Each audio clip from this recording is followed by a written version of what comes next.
Welcome to Eerie Essex. I'm Bethan Briggs-Miller. And I'm Ailsa Clark. Thank you for joining us on our journey into the stranger side of the county. We will be exploring the folklore, urban legends and supernatural encounters that form part of its rich history.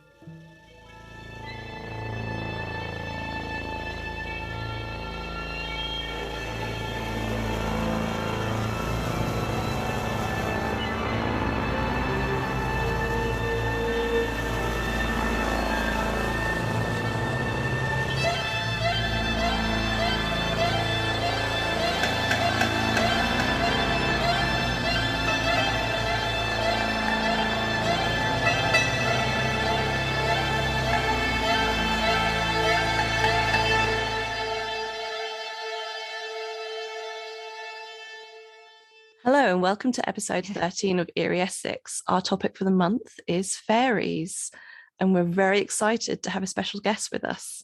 We're thrilled to be joined today by folklorist, researcher and social historian Jo Hickey-Hall.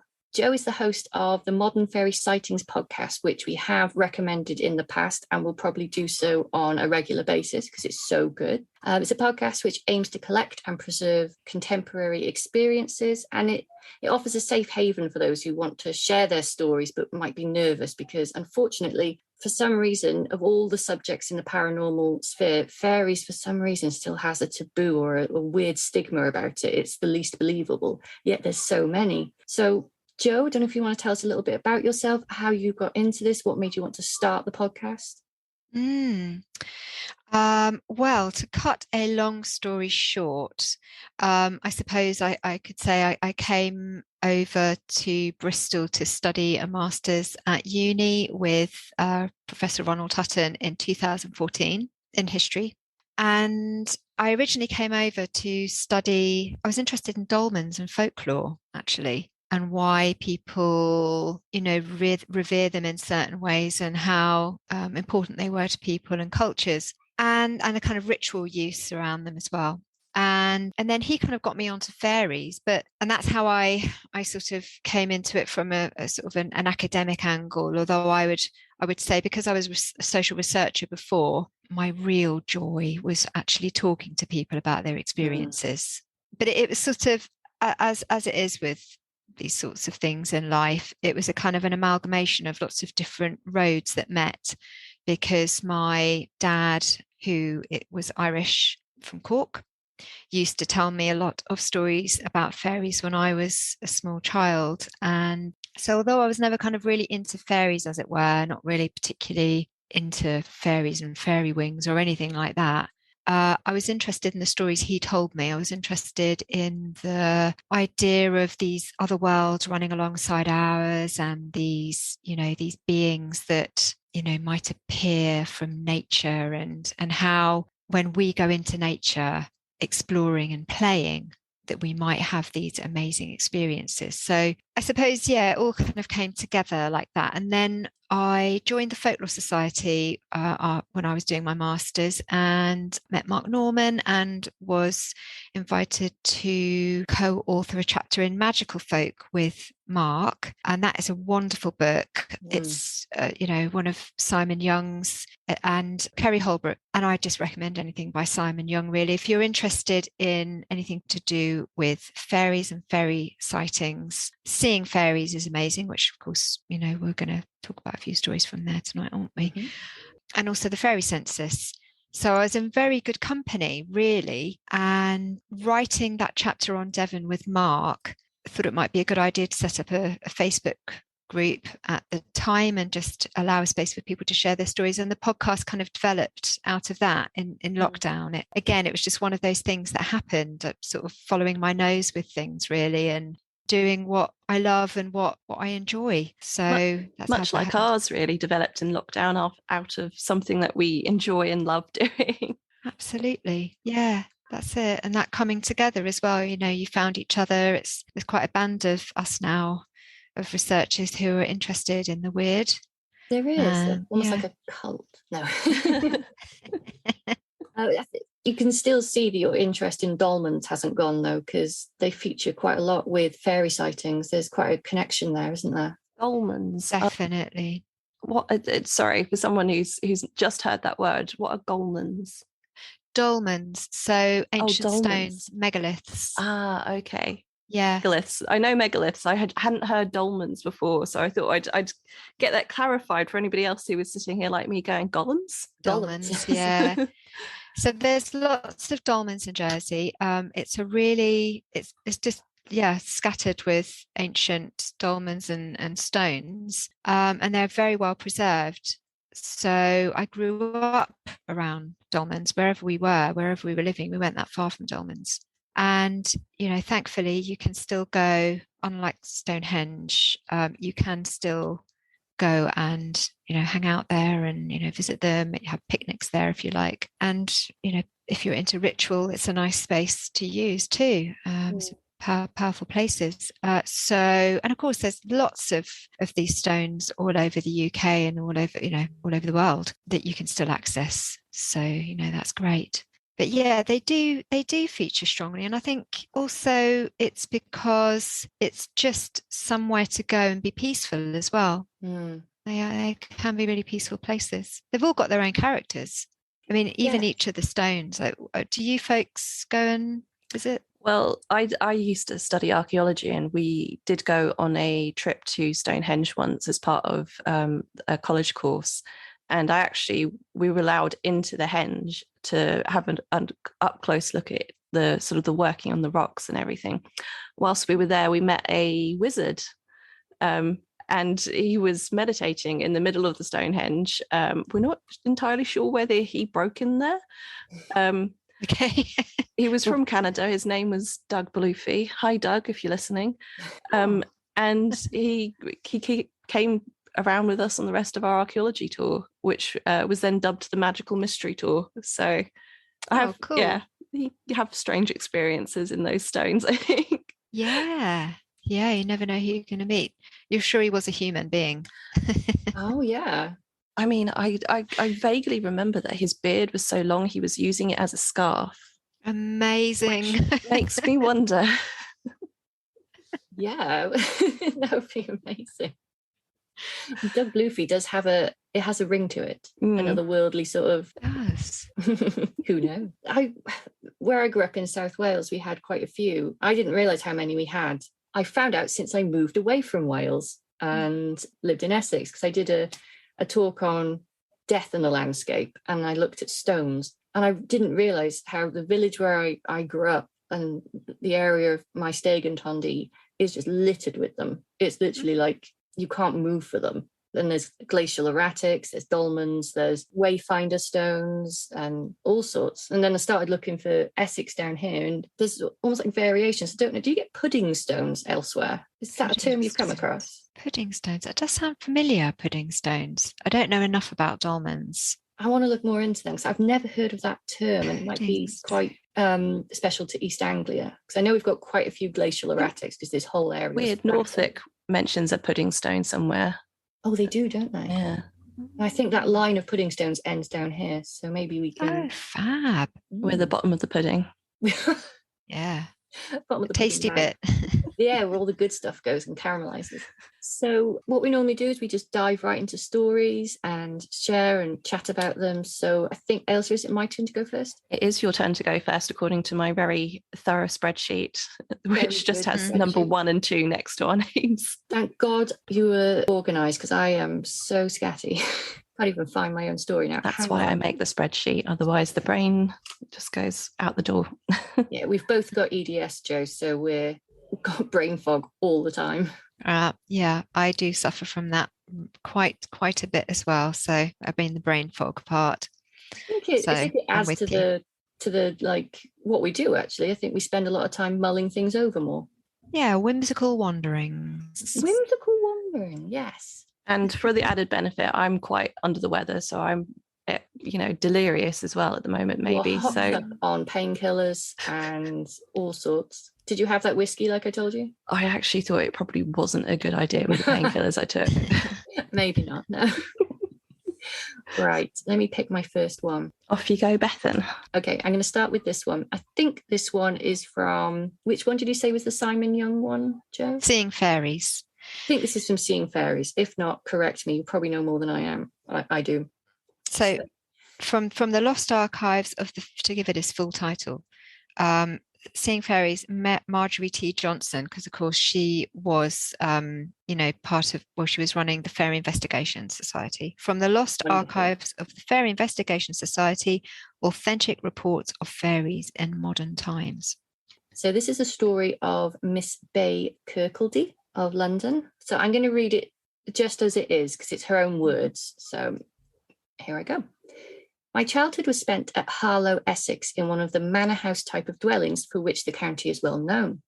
When I was about 12 years of age, Edward, our garden boy, who had recently left school and taken up work for us, called me and said he wished to show me something interesting. At the back of the house, we had 2 kitchen gardens, the newer of the 2 dividing the older from the orchard. At the orchard boundary, a Christmas tree had been planted and was flourishing. It was simply crowded with fairies, about the size of dragonflies, perfectly recognisable as to sex and seemingly quite indifferent to our presence.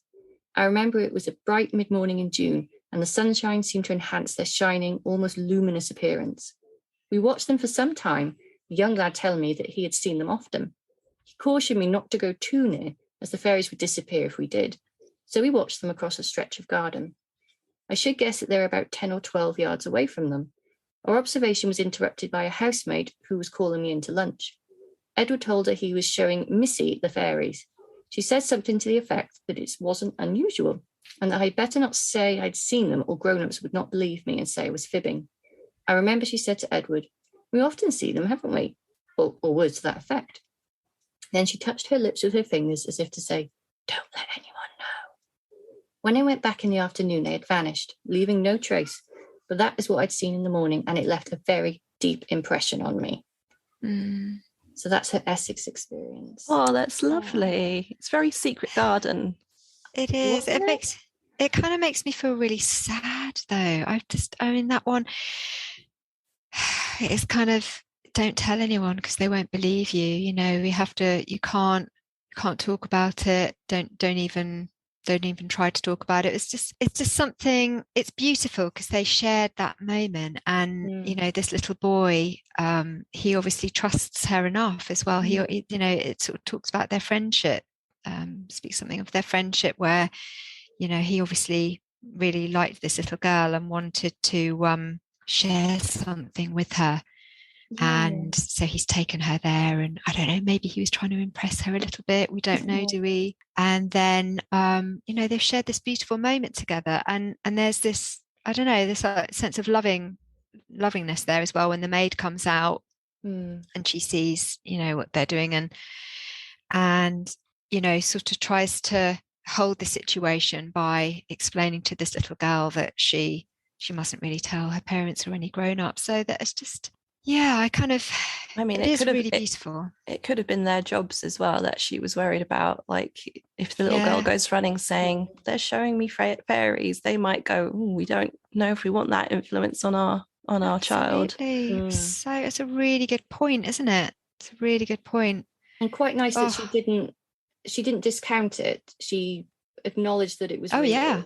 She knows it's real. That's the thing, that so she knows, they know. They're probably, I was going to say they're probably closer to the land. They're obviously working with the land. If it's a kitchen garden, she's maybe out there, perhaps even tending the plants out there, and with herbs and wildflowers. Right. And looking after at the kitchen garden. So maybe she was already very familiar with them. The little boy, he would be sent to, dig up the carrots and what have you, and the salad and whatever. And so he's going to be familiar with outside. And it's not that the whoever was living in the house would be removed from nature. I'm just being really stereotypical now and imagining that they'd be going riding and things like that. And maybe they knew too. Who knows? Maybe the people of the house knew, but there's something about that there's this kind of divide. We know, and and it's beautiful. And isn't this earth amazing and wonderful? And there's this magic in the world, but we can't talk about it to some people. Yeah.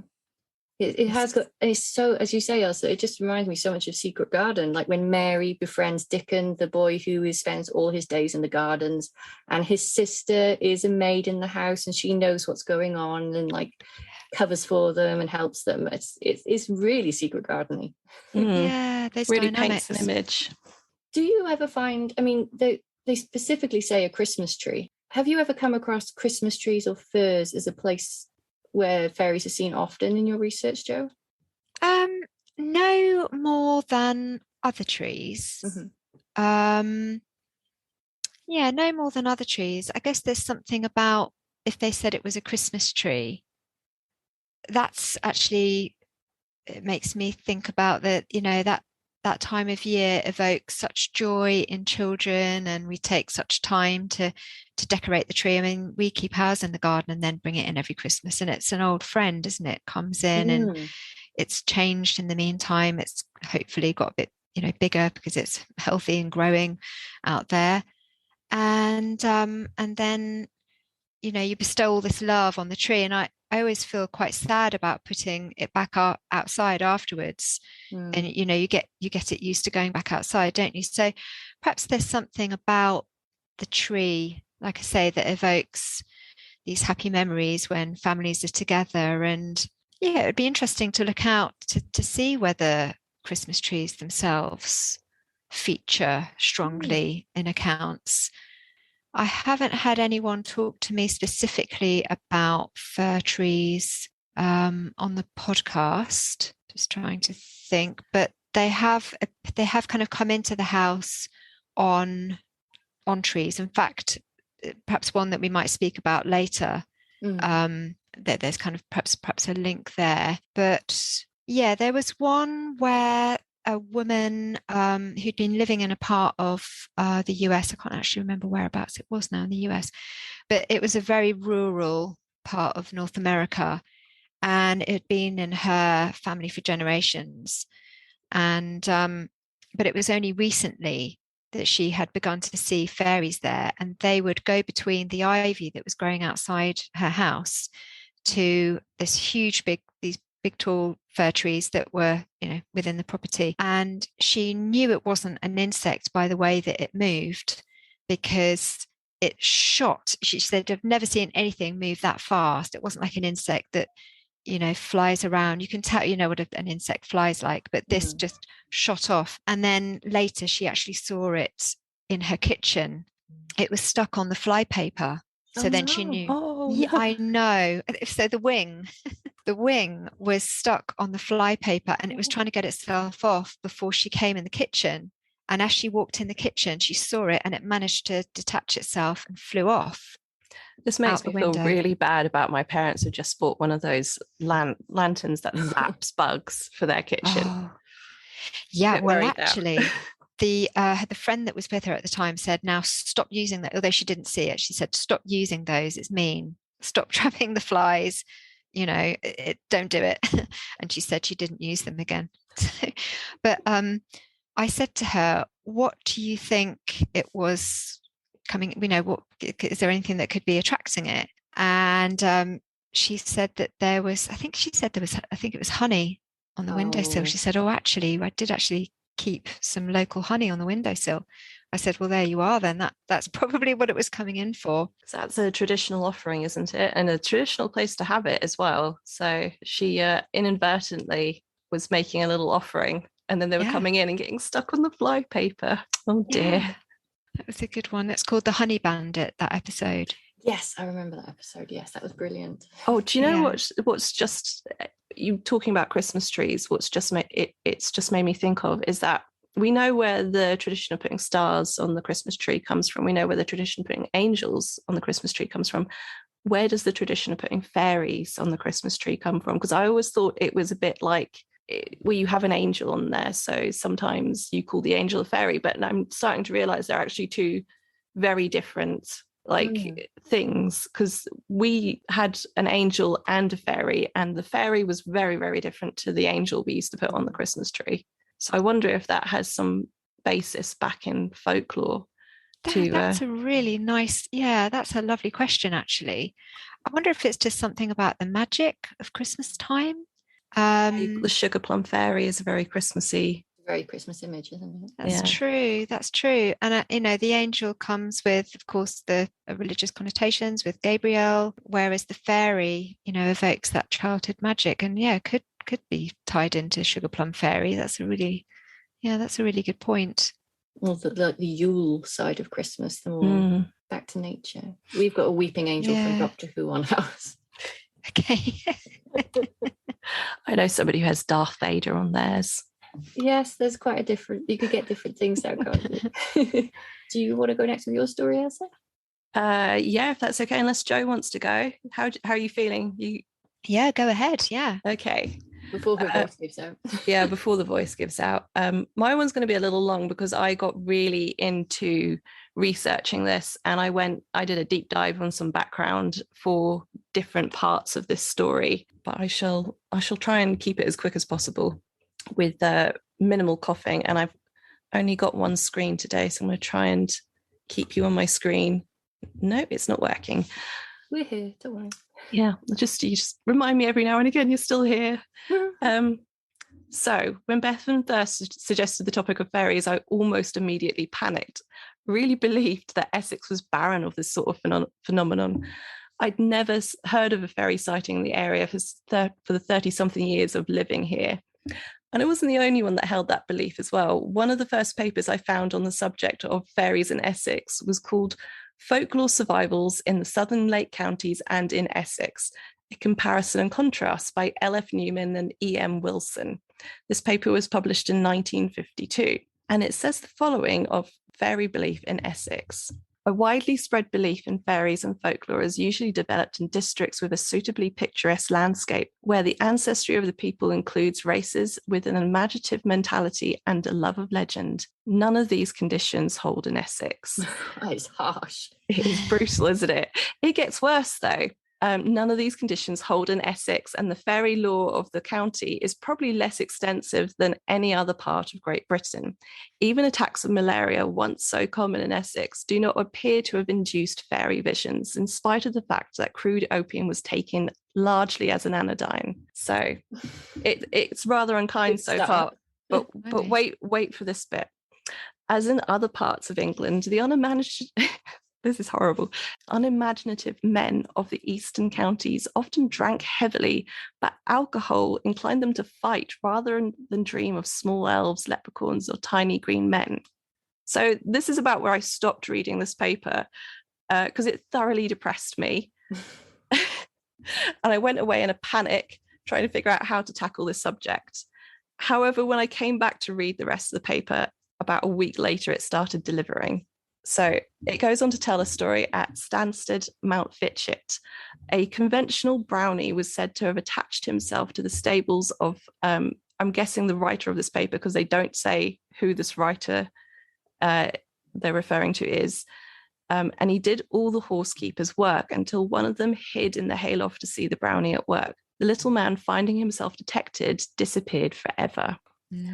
So they said all this stuff, but they do include that description of a brownie encounter. Yeah, this particular sort of story comes up time and time again, that you would have the brownies that would carry out work for the farmers or even in homes for people.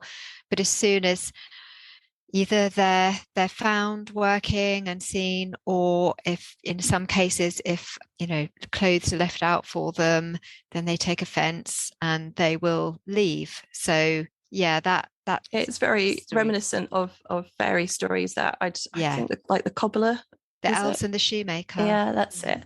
Yeah. That was right. That was only my first foray into research, and that was only a little snippet of what I found, because I went on to find something much, much darker. Oh, good. So before I launch into, so that was just a little snippet story. This is my first proper story. Before I launch into this story, I want to talk about the term elementals in relation to gnomes, and it will become clearer why I need to mention this later. An elemental is a mythic being that describes inner occult and alchemical works from around the time of the European Renaissance, and particularly elaborated on by the monks of the by the works of the 16th century. I'm going to butcher this name, Paracelsus. So according to Paracelsus and his subsequent followers, there are 4 categories of elemental, which are gnomes, undines, sylphs, and salamanders. And these correspond to the elements of earth, water, air, and fire, respectively. Elementals are said to be able to move through their own elements as human beings move through the air. Gnomes, for example, can move through rocks, walls, and soil. With that in mind, let me tell you the story of Springfield Place. Firstly, the borough of Springfield is just outside of Chelmsford, and it gave its name to Springfield in Massachusetts in America.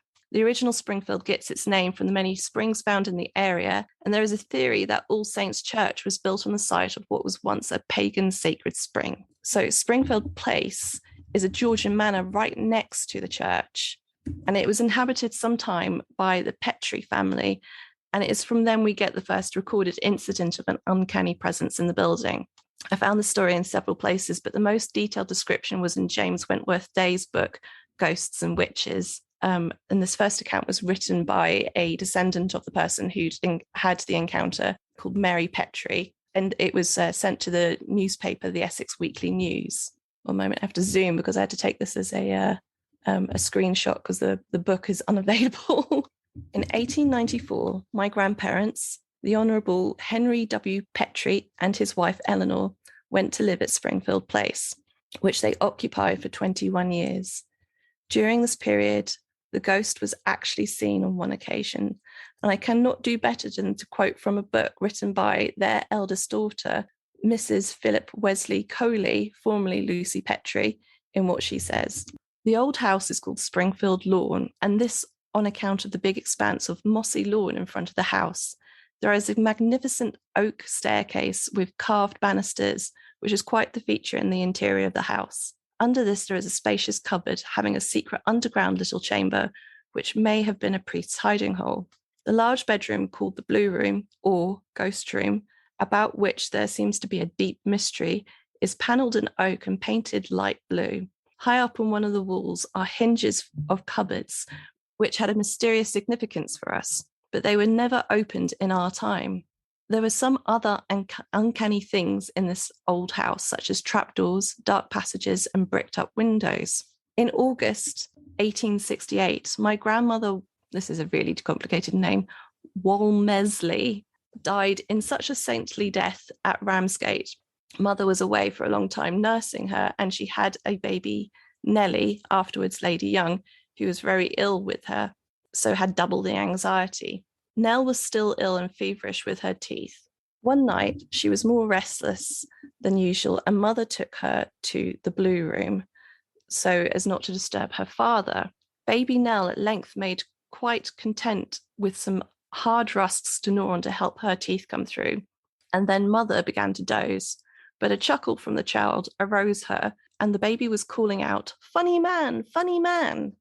Instantly, Mother looked up to see what was the matter and beheld a hideous little man standing with his arms folded and his back to the fire. A momentary act of terror made Mother cover her head with the bedclothes, and then the next instant she sprang out of bed, but the elf had vanished, and the baby kept up her "funny man" and seemed much amused.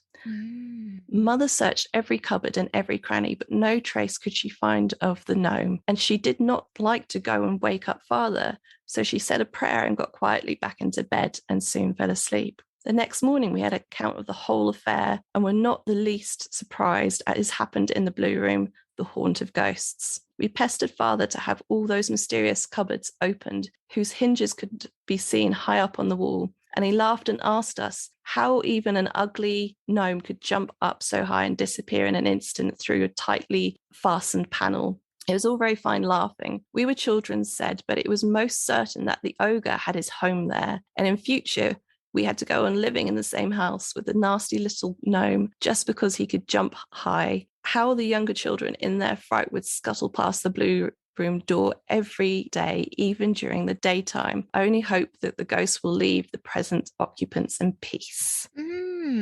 So yeah, that's I mean, what's interesting about that is that the baby didn't seem frightened.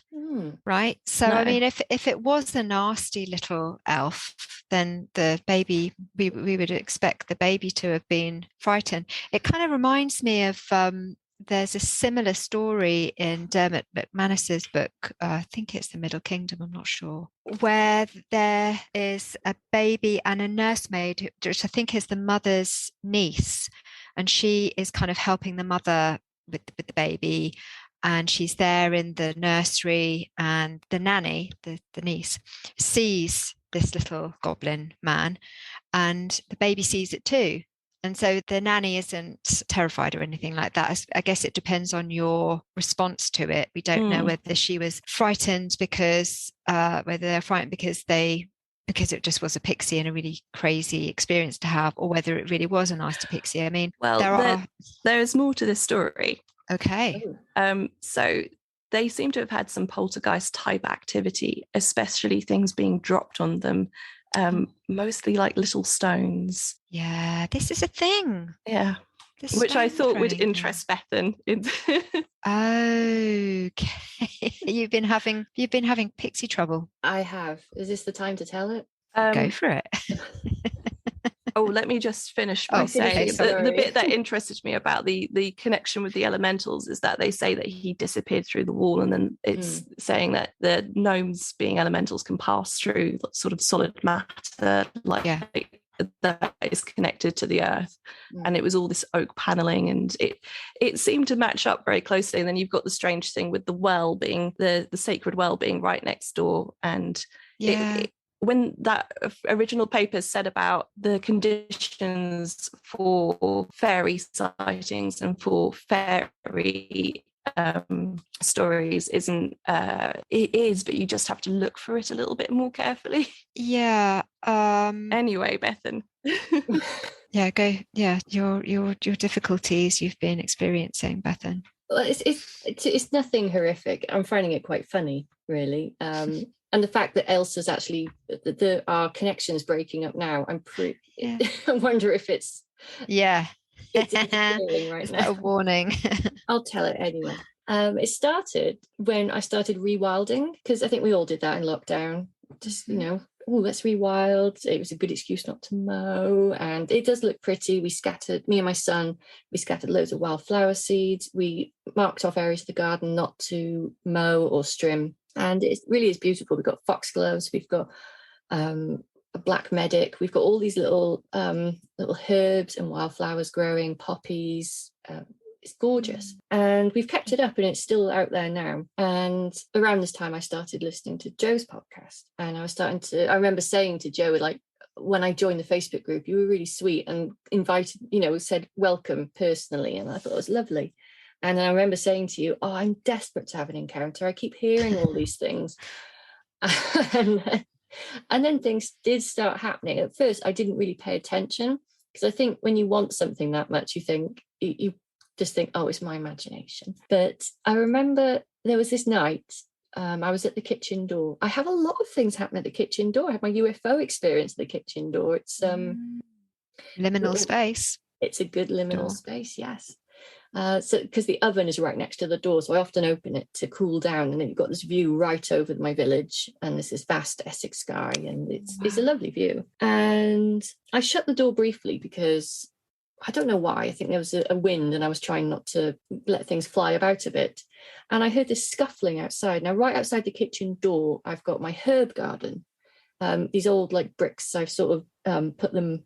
Well, my husband's put them around, and we've got parsley, rosemary, thyme, all your basics for cooking. We've got a bay tree, chives, everything. It's just, I can literally put my hand out the door and pick it, put it straight in the pot. Lovely. And I heard this scuffling, and I was like, what on earth is that? And I opened the door, and I saw this figure. It was it looked like the size of a jacket potato with legs. And I remember I sent you a video straight after it happened, Jo, didn't I? Because I didn't know how to describe it. So I videoed the area and said, this happened. And we discussed it. And I did wonder, as you said, about a hedgehog, but it had a very different gait. It flew away. I mean, just outside the door, we've got steps down to the lower part of the garden. well, you know it, Elsa, you've seen it. It's, you know, right outside the door, there's those steps. It flew, it didn't go down them. It flew across and then waddled away. And it had the gait of someone with 2 feet, not 4 I feet. wonder if it was one of those potatoes you lost many weeks ago. That happened after. I'll get to the potatoes now, because this is where me and the thing has fallen out. Yeah. So it was grumbling. It was going, and I think, very much like all the stories you hear, I think it was annoyed it was seen. I think I'd made this nice little thing. There's lovely things outside. It was really pretty and, you know, really back to nature and very good life, Barbara, good. And it came to inspect, maybe to approve, and it didn't like the fact that I saw it. And it was an accident, which I keep telling it. And and yeah, ever since then, I've had weird things happening around the house. I've put them down to the podcast a couple of times, because we had an interview with someone, Jo, who had a weird experience on a road in Essex where they found these like sort of bird entrails and rabbit entrails and in this weird shape, and then they were chased and a car fell apart. It was weird. Oh my goodness. It was very creepy, wasn't it? Very sort of like the Wicker Man and Robin Redbreast sort of story. And as soon as we finished that interview, I went out into the kitchen and I brought my laptop in there and I was listening back to it. And as it got to the bit where he said about the animal, a bird flew into the window. Oh my goodness. Yeah. And then I thought that's odd. And I went outside to check it was all right. It was fine. Then another one flew into another window. It was all, and from a different direction. So it wasn't like the sun, you know, glinting on it. And you saw the imprint, didn't you, Ailsa? I took a picture because you could see this bird like splayed out on the window. Yeah. And I've had things drop on my head all the time. I'm always having things dropping on my head. I'm having little stones. I'm having little sweets. I'm having drops of water, to the point where I wondered if we had a leak or something that had burst in the ceiling. And then we get to the potatoes. Are you still there, Jo? I think we've had a dodgy connection. It's the pixie. It's the brownie, I tell you. Oh, just thinking about what you were saying do you remember I found that dead bird? No. Oh, you're back. It's because I've stopped talking about it. Every time I talk about it, something's going wrong. Right, I'm going to get this out while the connection's there, because it knows I'm getting to the potatoes. The screen has stalled. So I am here. Can you hear me? Yeah, we can hear you. Yeah. Yeah, we can hear you. So fast forward to a couple of weeks ago, it was my husband's birthday and Ailsa was around, so she can tell you the panic I was in. I planned this lovely sort of like salady bits. I did lots of like little party food and everything. And the Tesco order had arrived the night before. And I remember distinctly thinking, oh, lovely, the new potatoes to make my lovely potato salad. I love making potato salad. It's like the best thing about a barbecue. Yeah, nice. And I put them to one side. I remember putting them to one side. And the next day, could I find those damn potatoes? No, I searched everywhere. I even thought, am I having a weird moment where I put them in the freezer? I checked all the cupboards. I've checked everywhere. I looked as well. I even checked your kids' bedrooms in case they'd wandered off with a bag of potatoes for some strange reason. Yeah, but my husband checked the studio. I checked bags. I checked everywhere. They have gone. And I just have this feeling that it took my potatoes, Jo. Yeah. Look, I mean, have you tried just having a chat with them and saying, I mean, firstly, with the podcast you were saying the podcast interview, I know what that feels like. If you've listened to something really spooky, it kind of stays with you. And sometimes it's good to are you still there? I'm sorry, we're here. Still now, yeah. Sometimes it's really good to sort of ground or clear afterwards, firstly. Because I did an interview once, and I mean an amazing person that I was speaking to, and very fond of them as well, but that what they were telling me was so creepy that it stayed with me really heavily for up to maybe about a week. So that with the bird flying into the window happening on 2 occasions, it wasn't really creepy. That wasn't the only bird related thing we had happening as well. Yeah, because I was out doing research for one of our episodes not long after the listener interview we did. Yeah. And I was at a place that had a lot of things around it. Like there was a lot of magical practice and possibly some not so good magical practice going on there. But I came across outside of a church a husk of a tree standing upright. And when I went round the corner to look at it properly, out before it was very similar to our listener story, this bird that had been beheaded and splayed in front of it. And it immediately made me think of that story. That's really creepy, isn't it? Mm. That's very dark. Yeah, I would definitely pay attention to that. And, whilst I'm interested in these kind of things from a folklore point of view, I'm also interested in them from a sort of ritual and magic perspective as well. So I would say, using blue light, white light for protection and imagining it around your home. So, you can do it as a matter of course when you go to bed every night. You can be lying in bed and then you imagine like a brilliant blue light or a white light going around the boundary of your home, wherever that you decide that is, and perhaps over the top and under as well if you like, but just to perhaps do a bit of clearing in whichever way you'd like to do that. But if you feel if you feel like you can maybe have a chat with this being, as long as you don't feel it's something really dark and you're frightened of, trust your instinct is what I'm trying to say. Trust your instinct. But it feels mischievous. Yes, it does sound very mischievous. Is it trying to get your attention? Is it trying to tell you something? So you could, I don't know if you ever get the house to yourself. It's hard, isn't it, when you're a mum and you've got kids there, and it's really hard to get time to ourselves, isn't it? But if you ever did get some time to yourself alone in the house, then maybe you could light a candle. Again, a kind of a method of protection, but also a sort of focus on reflection. And you light your crystals, don't you? So you could bring some of your crystals around you, and you could just say, right, I'm listening. What's going on? Who are you? And just trust what you're getting and write it down. Even if you think it sounds absolutely ridiculous and you think, oh, I'm just making this up now. Doesn't matter. Stop thinking, write it down. Okay. Just try not to connect in with the thought process, but rather just sort of let that flow go, like automatic writing. Yeah. Exactly. Yeah. Okay. So just try that and see if you feel led to leave an offering somewhere, or could you buy them some potato? Could you grow some potatoes? Maybe that's what they want in the garden. You are. Are you growing new potatoes? Yeah, we're growing new potatoes, sweet potatoes. I just imagine this gnome as it's like Samwise Gamgee now, as potatoes.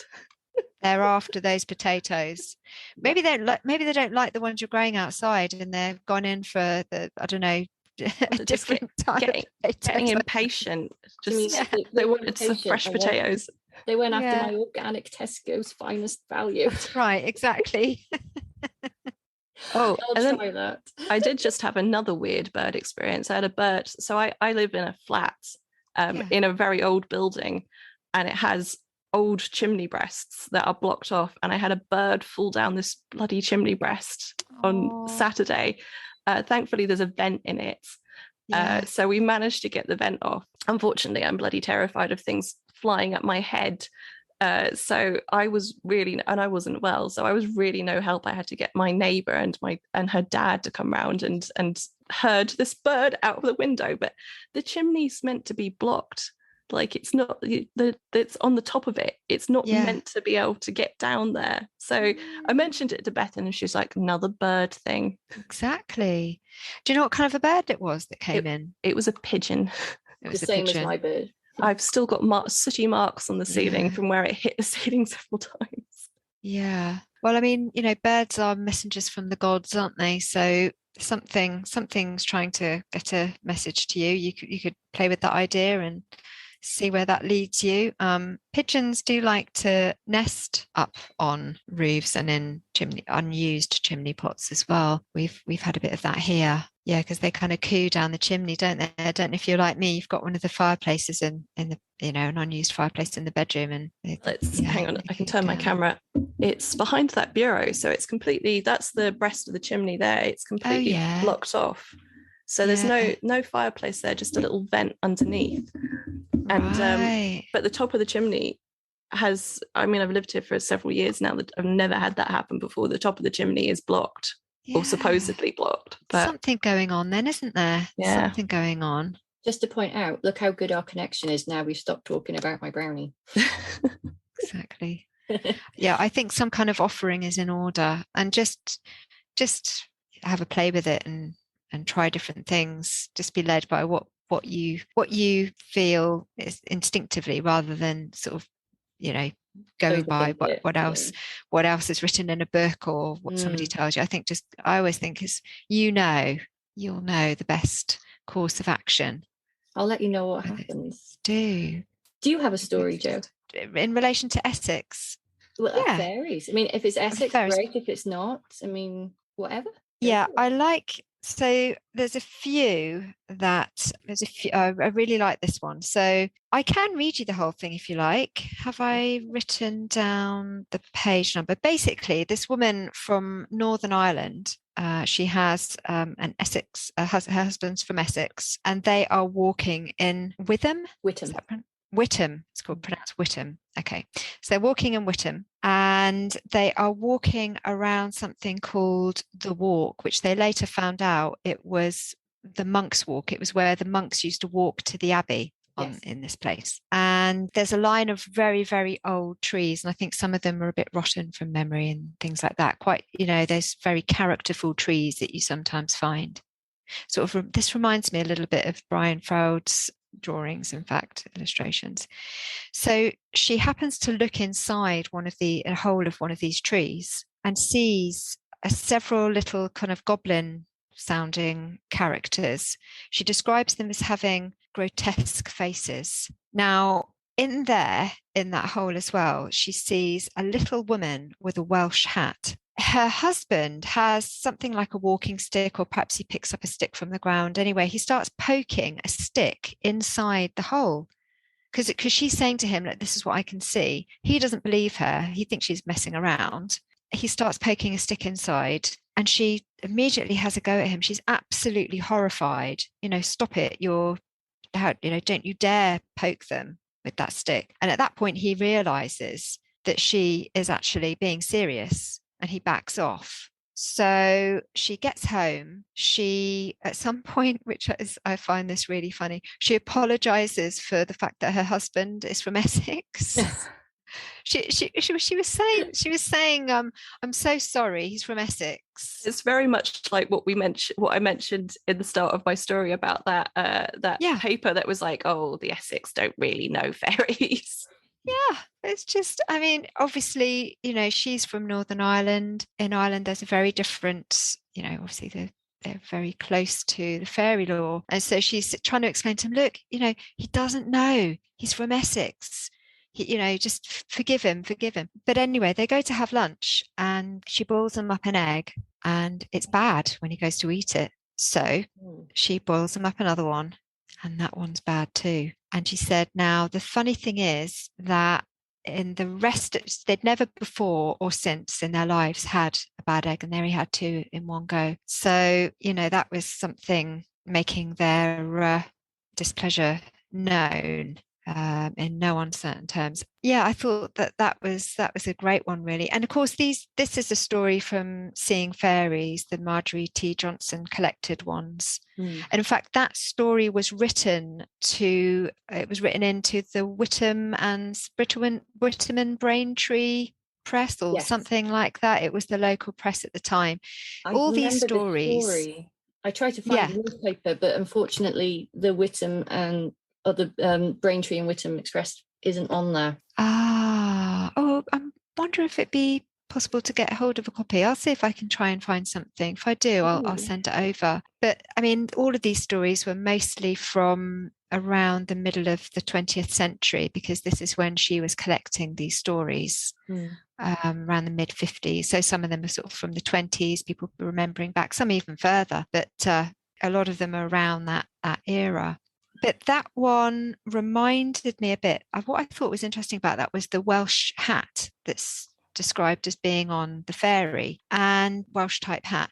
Now, I don't know if you've listened to episode The Good, the Bad and the Tickly on the podcast. Yes. Right. So did you spot that as well? Because in that one, our guest talks about having gone out in nature, and she was having a really hard time at the time, and she sat down beneath this tree and she was telling the tree her deepest, sorrows and letting it all out to the tree. And when I think it's when she stood up to go, she saw the branch from another tree. A branch had fallen down and it had some leaves on it. I don't know if it was a cherry tree. I can't remember what kind of tree it was now. But anyway, it was so pretty that she brought it home. It may have still had blossom on it or something like that. Something about it. She felt like it was a gift. She was going to bring it home. So she brought it home. She pops it on her dressing table. And later that evening, she sees a light where that branch, the twig with a bit of leaf or blossom or whatever it was on it, there's a light there. And from the dressing table, that little light, that orb, rises, comes floating over the room where she's lying in bed. And she's watching this the whole time. And it comes down to her face and it changes into this little fairy who has a Welsh style hat. So a very particular look. It is. It's very recognizable. It's also very like the witches' hats. The witches' hats, but specifically the ones that were used for the women who sold beer, ale. The alewives. Oh, interesting. Yeah. Because I was wondering about the image of the fairy wearing these hats. I just wondered where that came from. Did those style of hats come from people seeing fairies wearing those hats, or did the vibe of those that were wearing those hats, whether it be the traditional Welsh costume or otherwise the beer sellers, pourers, I just find that's a really interesting connection. Well, it's funny because the witch ended up with that hat because the church was demonizing the alewife because it was a woman making her own money, being independent and self-sufficient.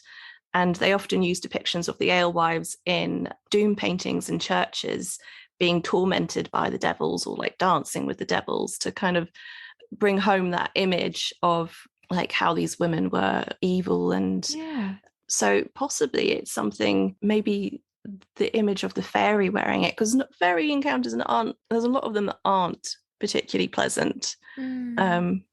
So I wonder if it kind of carried through. It's weird you say that about the church, because I found a paper when I was having a look for this, and perhaps another reason why Essex doesn't have that many fairy encounters going back in time. I'll get it up now. It was really, really interesting. Bear with. Was that the one I was talking about earlier? The one that was, because I think I remember that from that paper. It does go on later on to say, another reason why Essex doesn't have fairies is... No, it's a different one. This was it? The Witch's Familiar and the Fairy in Modern England and Scotland by Emma Whitby. And she was talking about how witches' familiars, if you take away the demonic description, you're left with what sounds an awful lot like fairy encounters and brownie encounters. And she puts forward that a lot of these familiars like Vinegar Tom and all these well-documented familiars of so-called witches in Essex and East Anglia, that they were actually fairy encounters, and the church just leapt on it. And Matthew Hopkins, boo hiss.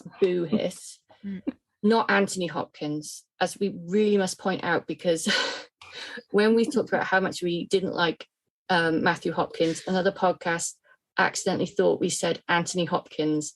Oh my goodness. We're very fond of Anthony, but yeah.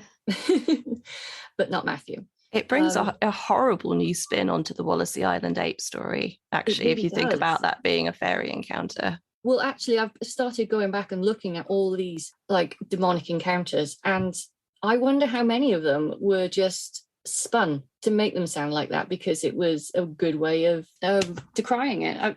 I found just before we started this podcast, this episode, I found something. So we were researching this right up until the hilt, weren't we, Elsa? Yeah. So I'll read a bit from her paper now. So despite the sensationalism of promising the soul, renouncing Christianity and sucking blood, the most common payment given to the English animal familiar, often in conjunction with blood, was ordinary food. Sometimes familiars demanded what could be seen as some sort of sacrifice, like a chicken, but more often than not, it was a bowl of bread, milk, ale, water, honey, so on. And this tradition is particularly evident in trial records from the southeastern counties, such as the Essex witch Elizabeth Francis claimed in 1566 she had been given a familiar called Satan, bit on the nose, in the likeness of a white-spotted cat, and that her grandmother taught her to feed the said cat with bread and milk, and if she didn't, it would become a trickster. I think that sounds like a brownie. Yeah. Yeah, they do. I mean, it's a bit like with UFOs and fairies, you know, ideas of demons, familiars and fairies. It's almost like it's very similar energies in different guises, basically. I mean, we're dealing with otherworldly beings, otherworldly creatures. All of those ritual offerings that you just talked about are the kinds of offerings that we'd make to fairies. They're the kind of offerings that we'd make at magic rituals, you know, places like stones and dolmens, if you were giving an offering to nature. So, yeah, there is this, you know, there's going to be that blur. And you're absolutely right that these connections with nature were completely demonized and still are to a certain degree. You know, you had the whole, even in the modern sort of satanic panic, and you know, there's it goes on, doesn't it? The more that we connect with nature, the freer we are, and the less inclined we are to get whipped up in whatever it is that we're being sort of funneled towards in our lives. The get up, go to work, come home, get up, go to work, come home, or go to school. You know, the time that we have for exploring and musing and creating and sharing becomes less and less and less, because we're being, you know, fast track every day, aren't we, trying to squeeze it all in. And for children then going to school, often I was just listening to something earlier actually, sort of talking about how homeschooling is just, I mean, I've never homeschooled my kids, but it's something I've thought about, because otherwise they're going into schools and they're being told, you know, no, that's not real, that's just your imagination. When they get to a certain age, and then it's not appropriate for them to be talking about those things anymore that they might have talked about when they were younger, or, you know. So yeah, the demonizing of these ideas, still, it's either very sort of overt or it's quite subtle, and we're just used to shushing people or people being shushed, and then we don't kind of say anything about it, or that we expect it. So yeah. Just to go on a mini rant about, about the government, the successive Tory governments have completely stripped funding from the arts in schools. Absolutely. Completely just draining the creativity out of those early years for children is just horrendous as well. And that also then takes away that imaginative side. It does. It's heartbreaking. It really is. Yeah. Tories. I know. Even for the older ones as well, and definitely for the younger ones too. But, you know, for our young people that want to go on and study at uni, the funding is just not there. That is, I work at a university, so that in the creative arts, so I'm seeing what the Tories started when they first got in come to fruition now. It is absolutely dreadful situation across so many universities losing their arts courses because children weren't introduced to it, you know, 10 years ago or something. Who goes next? I've got a little one, and it sort of connects gnomes and fairies. Gnomes and fairies, in one fell swoop. Yeah. Let me get that up. And I've also got, and Elsa's very excited about it, an erotic one. We don't. Is that the one from? Is that the one from the census? Yes, it is. It's a really funny one, isn't it? There's some. And the actually, I was thinking it. So there's that one, but there's also. He sounded like a some kind of magic worker, didn't A he? ritual worker, yeah. A Are you ritual thinking worker. of the person who weed in a bush? I was thinking of the man that weed in the bush as well. That was really funny. Oh no, I am thinking, yeah, he was the one that was, but the other two, him and his girlfriend, it sounded like they were. This marks the second time both eroticism and we have been mentioned on Eerie Essex. Oh God, it has. Two separate stories, Elsa. Two separate stories. They're separate. I'll just tell this little one first about the gnomes and the fairies, and then I'll get onto the good stuff.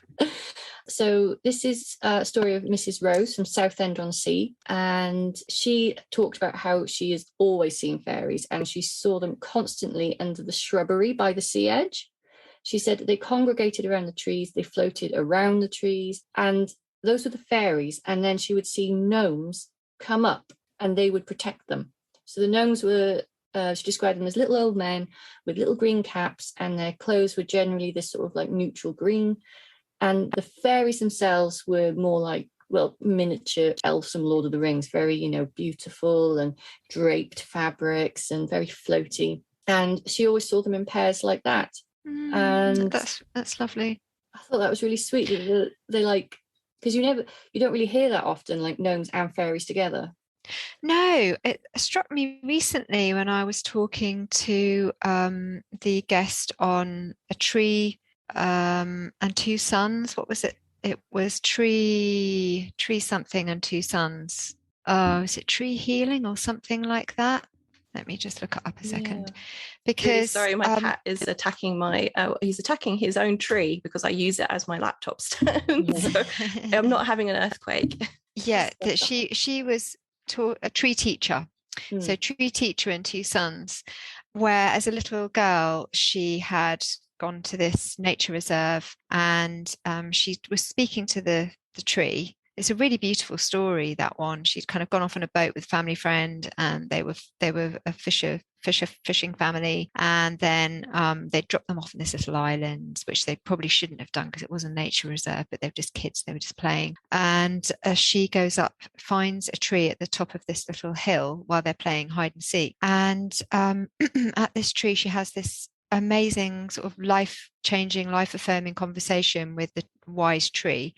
But at that point, what she describes as an elf and a gnome appears. So the gnome, she said the main conversation she was having was actually with the tree, but the gnome and the fairy, the sort of elf-like looking being, were there too. And I'm sure there was a third creature, but I can't remember what that was. But I thought, oh, that's interesting to have the gnome and the fairy together, because the gnome... She felt the gnome was something to do with the tree, because gnomes are usually, they're to do with the earth. So, as we were talking elemental about Paracelsus, and having this sort of earth elemental. And then the ones floating that you were describing there, floating around the tree, maybe they're air if they're next to the sea. Are they to do with the sea? I don't know. Yes. But also that sort of reminds me of the, there was another one about fairies floating around a tree. There's the Westcliff-on-Sea. We have one in Colchester as well, a fairy sighting around a tree in the 1960s, I think, just not too far away from here, down Mersey Road, I think. Was it Malden Road? Fairies and trees. It's odd. I was listening to have you heard of the Hidden Gin podcast? Oh yes, I have. Yeah, I was listening. It's recommend it to anybody listening. It's so lovely to hear these tales and this sort of folklore from another culture. Yeah. And the host, I can't remember her name now, but she's absolutely spellbinding. And she was in conversation with another Muslim lady and they were just talking about all the different folklore they heard from their grandparents as they were growing up. Oh, fab. And one of the things they both heard was that you shouldn't go out in late evening with your hair untied, because if you walked by a tree, these creatures or elementals would hang onto your hair and come into your home with you. Oh, that's lovely, isn't it? I thought it was lovely. And so trees and coming into the house. Yes. It crosses cultures. Yeah. There's the one in Westcliff, which you said is Westcliff-on-Sea, did you? So that was 1921. She described them as colourless, but they were in these trees anyway. And she's there with her 9-year-old son and her 11-year-old son. And she can see them, but she doesn't say anything to her sons. But then one of her sons can see them because the 9-year-old then says, "Oh no, I'd like to get away from here now." And she said, "Why is that?" And he says, "Well, 'cause, I can see these fairies in the tree." And she said, "Oh, you can see them too." And he could see them, but the 11-year-old couldn't see them. That is so interesting. I love anything where there's like multiple witnesses. Exactly. It's a really nice one. She didn't describe, she said that they were colourless, but you could tell that the jacket was darker than the trousers or vice versa, but she couldn't get a colour on them. I wonder if the son could. She didn't mention that, but if I were interviewing her, I'd want to ask the son what he saw. And again, so the son was 9. Is there something about, turning slightly older than that age and losing the ability to see? Perhaps when your pineal gland fairies is too busy pumping out hormones, it doesn't see anymore. It's too busy doing something else, maybe. Yeah. It seems to be around like that sort of it. When you look at younger people and their encounters, they turn more from magical to, if there is anything, teenagers are very, very common with poltergeist. Yeah, that's right. The hormonal, when they're going through puberty, definitely around that age. Well, definitely some fairies seem to like hormonal, because I do have, as I say, the erotic fairy story. We've been building up to this moment. It's a great one. And again, the way some of these are described are just fantastic, aren't they? Because it's just, well, I've lost you both. Hang on. There you are. It's like when I was talking about Jane Pullen during the Rhodes episode. It's her own dialect made that story just a wonderful little tale. Like on that UFO, them lasers were well up. Yeah. Let me find it now. Content warning. No, it's not that bad.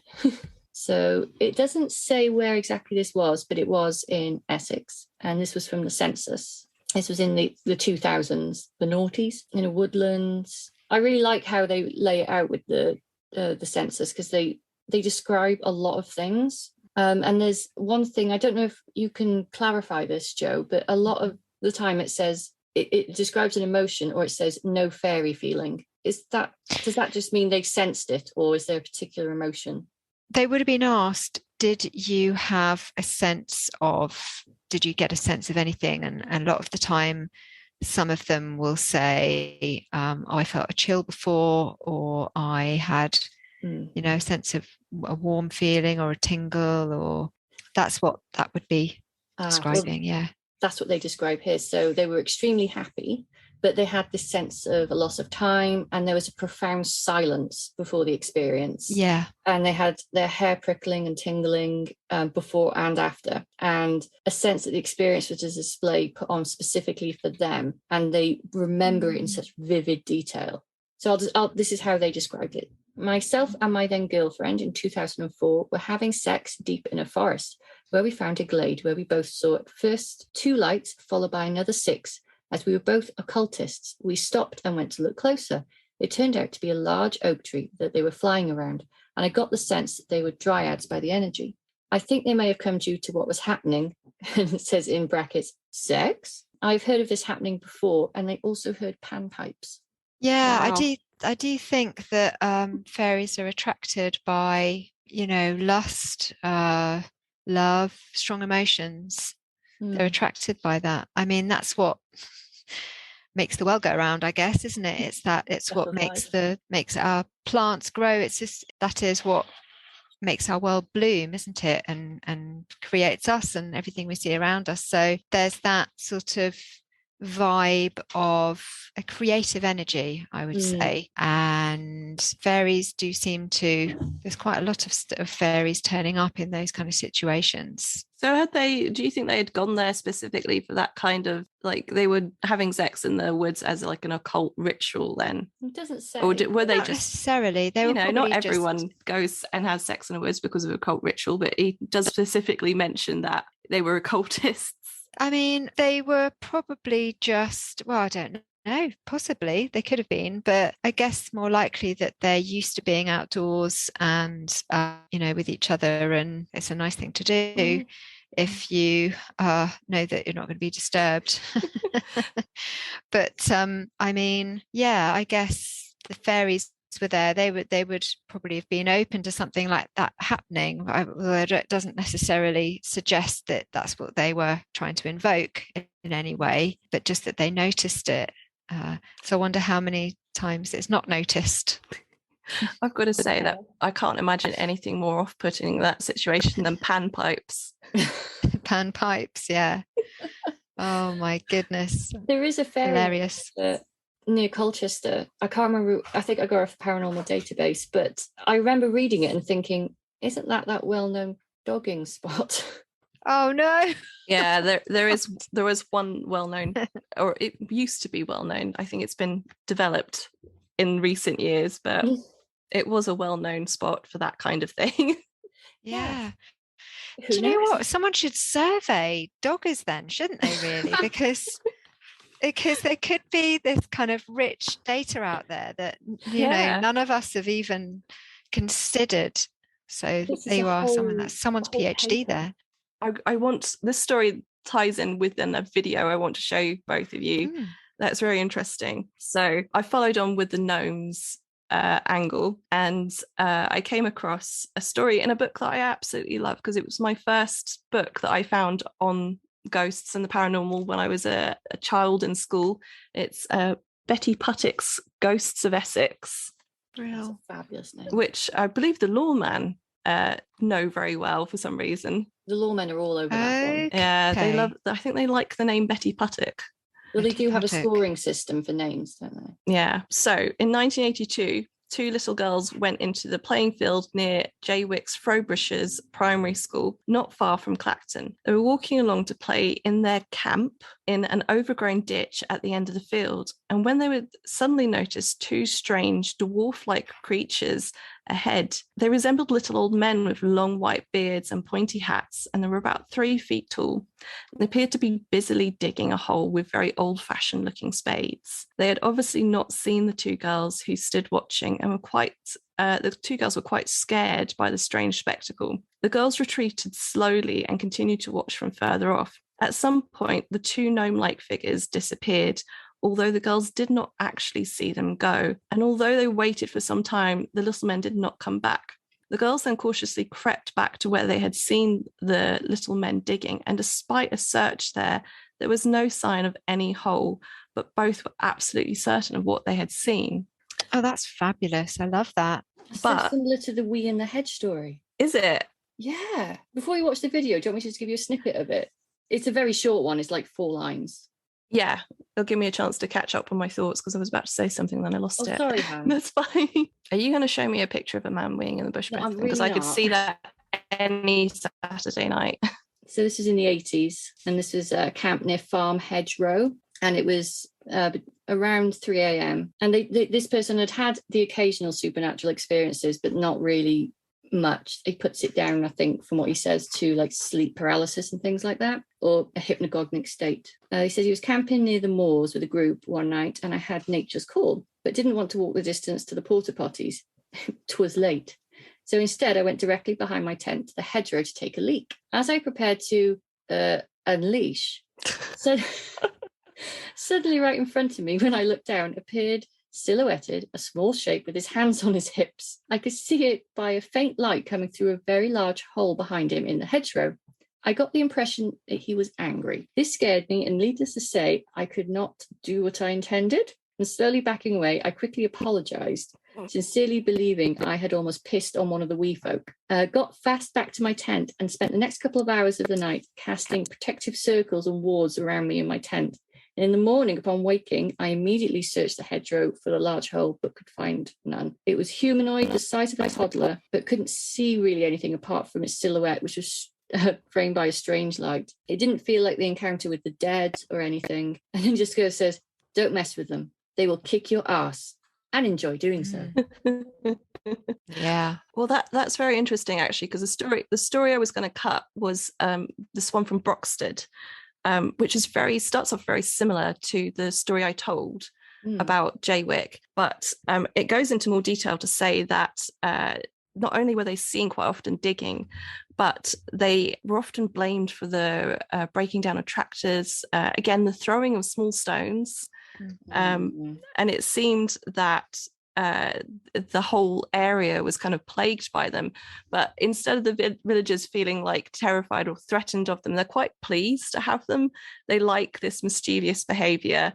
They find it, endearing and funny. So they just kind of, exist alongside of these little mischievous gnomes who are occasionally just break down their tractors or throw things at them. Oh, that's great. So after I finished looking at the Jaywick story, I wondered if there's any other things that had been seen there. And I was going through Reddit, and there was somebody who'd asked, where's the best place to see fairies? And there was a long list, and there were all things like Devon, Tintagel, all the places you'd expect. And then somebody, just one word at the bottom, had put Jaywick. Oh. So that got me interested. And then I found something else that had happened in Clacton, which is just next to Jaywick. And this is interesting. I think I could debunk this, but I actually love this video, so I'm just going to share it to you. So this woman was camping in Clacton, and on her Ring doorbell, she caught this very unusual sight. I'll just play it for you. We'll put this video, a link for it in our description. Show notes. I've got it actually. Oh, you found it? Yeah, I had shared it to the group, and I'd said, is there any consensus on what type of insects these are? Because those kind of videos are popping up everywhere. Some people send them to me as well from places all around the world when they've captured them on their doorbell camera things. Oh. And Laura Coulson, who's a fairy folklorist who also wrote in Magical Folk, said, a lot of the time I think it's St. Mark's flies as they fly with their legs. Oh, here we go. Is it doing it? They fly with their legs dangling and look slightly human shaped. They're mostly around April to June though, so can't account for all the photos. I wondered whether it was I've seen them before, these massive lunar moths. Oh yeah. Do we get them in this country? Yeah, we do.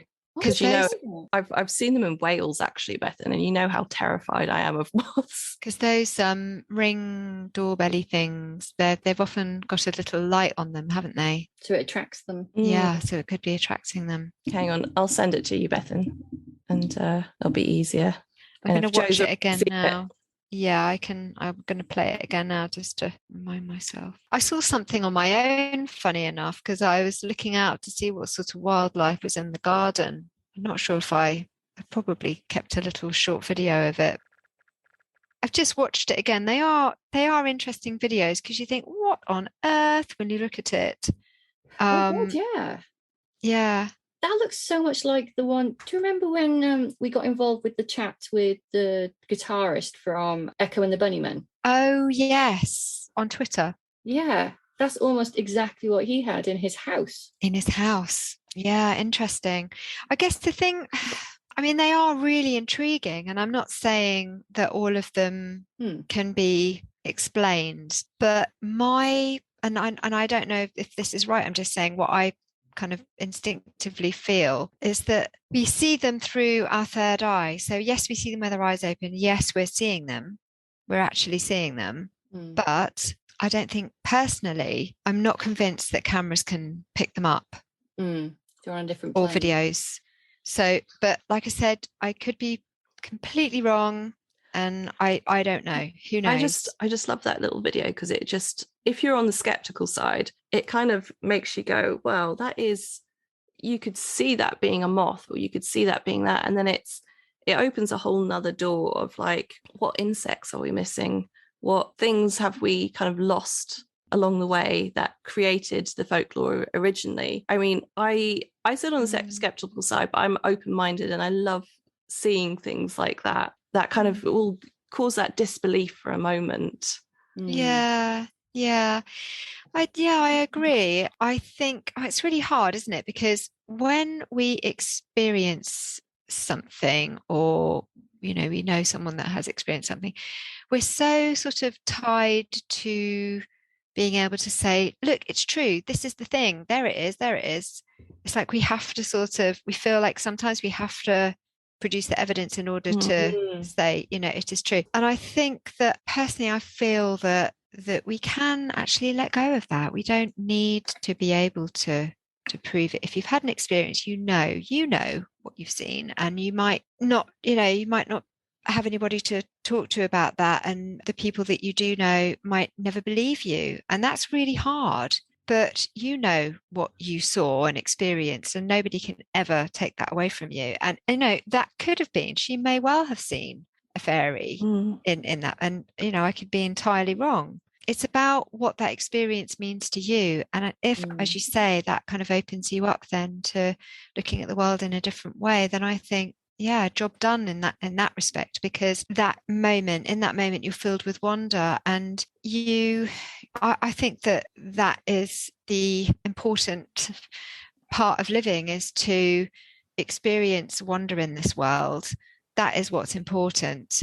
And that's something that children do naturally. And let's try and encourage them to keep that too. And let's not lose it ourselves. So that's why, even though I I'm sort of a little bit skeptical, that's why I'd never put somebody off, because it's those moments of wonder that kind of make life worth living, aren't they? Absolutely. Yeah. That's it. Well, that's a really nice bit to end on. Unless, do you have anything else you want to share? No, just I've really enjoyed the chat. It's been lovely. Yeah, it's been really good. And there are tons of, because I was thinking, why isn't there a chapter in Magical Folk on Essex? There really should be. Maybe there is by now, actually, because I know there was a second edition of Simon and Kerry's book, Magical Folk. I'm not sure whether the second edition. One of the reasons we kind of started the podcast is because we felt Essex was often overlooked for this sort of thing. Like, we obviously have the reputation of Towie and the Essex Girl and things like that, but then we seemingly have lost that connection we used to have to the myth and folklore. I mean, I'm not saying that Towie and the Essex Girl are a bad thing, but it's kind of become the only thing we're known for. So having Eerie Essex is kind of trying to grab some of that history back. Yeah, and it's a good job you're doing as well. And yeah, I'm interested to know what else is out there, as I think Essex does seem to be rather a hotspot. And I mean, there's so much history there, because the Epping Forest and the forests around there, they were very much, as far as I'm aware anyway, I don't know too much about it, but they were very well used with royalty, weren't they? They were hunting forests, and I keep coming across instances of fairies being seen in those kind of locations that have been frequented by Epping Forest got a massive history. Oh yeah, we did Epping Forest on one episode. It is so dark in there. Horrible. The fairy encounters are quite light that I found in there, but the rest of it I was thoroughly depressed after researching it, wasn't I? Yeah, I was worried about you when you were telling me about it, because we don't tell each other what stories we're going to share before we share them. And then as she was telling me, I was like, Bethan, are you sure you're okay to do this? You don't look like you're doing well. I was okay afterwards. I watched copious amounts of Parks and Rec. This is it. Yeah, debrief a bit, and that's the bit actually that I mean by part of the grounding is to definitely do things like that, just to sort of bring you back into this world again. And sometimes you need to. So if anybody who's listening to this has a story, a particular fairy encounter they'd like to share, can they get in touch with you, Jo? Oh, yes, I'd love that. I think my contact form is finally fixed. I've had this ongoing saga with my contact form on the website, which is scarletofthefae.com. If you just look up the Modern Fairy Sightings podcast, you should be able to find me. I'm on Instagram and Twitter at _remain_curious. The podcast itself, Modern Fairy Sightings podcast, is on Apple and Spotify and Google and all the apps. And so you can contact me directly at scarletofthefae@gmail.com. That's Scarlet with 2 T's, scarletofthefae@gmail.com, or through the contact form on the website. But yeah, I'm always really happy to hear from people and I just love talking to people about their experiences, really. The podcast itself, the moment, the series has been talking to other researchers quite a bit as well, so that's been fun. But there's lots more to share, and so I've got lots of exciting stuff in the pipeline. And it's part of a bigger project called the Modern Fairy Sightings Project. And as you said at the beginning, Bethan, it's providing people with a space to share, and also for other people to hear those stories from first-hand experiences in the words of people's own words, really. And another part of the project, which is important, is really sort of getting people together. So if I hear from one person and they've had a certain kind of experience, I will put them in touch with somebody else that might have had something similar, so people don't feel alone. And on that note, I've also got Patreon, of course, and our group there is a really lovely community, and it is mostly full of people like myself who have had experiences and just kind of want a safe space to talk about those. And we do all sorts of things. We've got our Discord so we can chat, and we do a monthly Zoom chat, and then have lots of bonus episodes on there. And at the moment, I'm doing a monthly podcast episode for the main podcast because I'm focusing on research as well. I'm also doing one every fortnight for the Patreon group, and another little extra one for them. Every time I do a main episode on the main podcast, I do them a little extra one as well. So yeah, we kind of delve a bit deeper. Yeah, but it's all really good, and I'm loving what I'm doing, and there's just something in the air with it, because there's lots of us who are just very interested in this topic, and I just love the way it's all coming together and we're sharing. This is what it's all about. So Definitely. Thank you so much for having me on. And thank you for coming on. It's been brilliant. Enjoyed it. Yeah, Thank you. Has. Oh, one more thing before we go. The Folklore Library and Archive are having a conference in July. Jo is one of our speakers. We've also got Icy Cedric, Jo, Neil Rushton, Val Thomas, Jeremy Hart, Nancy Kilgore, Armand Jacobson, Elizabeth Durnley, Morgan Daimler, Christopher Joseph, Simon Young, and Barbara Wrighty. Amazing lineup. It's really exciting. It's going to be well done. It's really good. And it's for a good cause as well, isn't it? For a good cause, because it's for the ticket prices. It's £15 for the weekend, and it's about 10 lectures. And you also get access to playbacks, and there's Q&As, so you can talk to the people. And it's a really nice weekend. It's quite relaxed, and it's going to be very interesting. It's looking at fairy experiences historically, modern, and in different cultures like Newfoundland, Iceland. It's going to be really interesting. Amazing. So that is on the Folklore Library and Archive website, and I'll post a link to it underneath with the Eventbrite. Cool. Yeah, really looking forward to it. And thank you again, Jo, for coming. Oh, thanks. It's been an absolute pleasure. I've really enjoyed it. So it's goodbye from Ailsa. And it's goodbye from Bethan. And it's goodbye from Jo. Faye. Bye. Bye. Bye.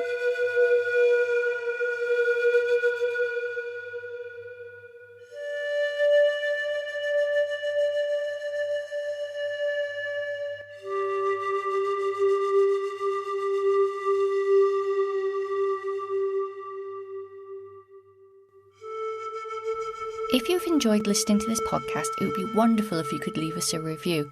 This will help other people find our podcast and share it with friends. You can also support us via Patreon. We have a £2 a month tier, and this will go towards costs of hosting and running the podcast and allow us to make more episodes for you. You can also buy us a coffee, which will always help us with our research. Thank you again for listening. Bye.